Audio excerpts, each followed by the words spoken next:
গৌরীর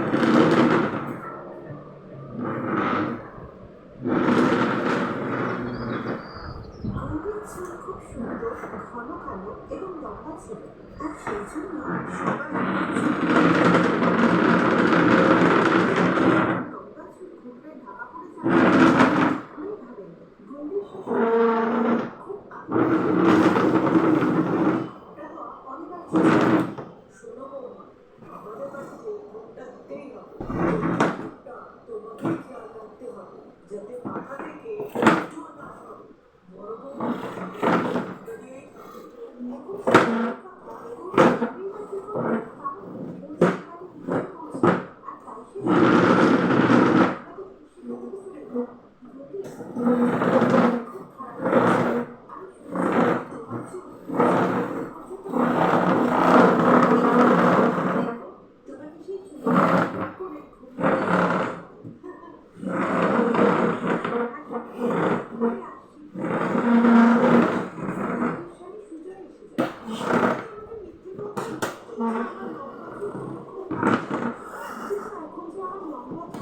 এখন ঘুমটাতেই থাকে। এটাই প্রশংসা করতো।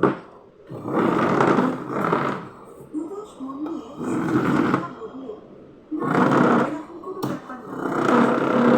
ঘুমটা নিয়ে এগুলো তো আমার কাছে কোনো নতুন, তাই আমার একটু সমস্যা হচ্ছে। আমার কথা মন খারাপ করো না প্লিজ। আমি এই বিয়েতে খুব খুশি।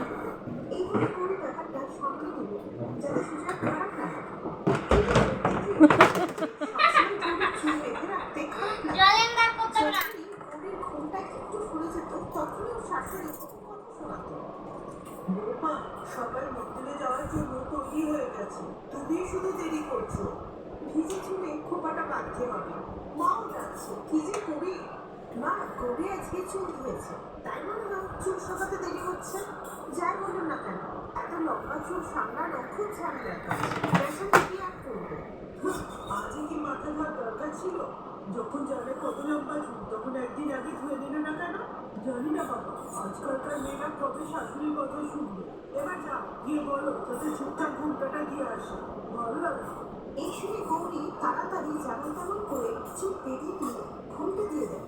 প্রায় গৌরীকে এইরকম সমস্যার সম্মুখীন হতে হতো। একদিন সব মহিলারা মিলে একটি ভজন সন্ধ্যার আয়োজন করে। সেখানে বিমলা দেবী তার দুই বউকে নিয়ে যান। বৌমা,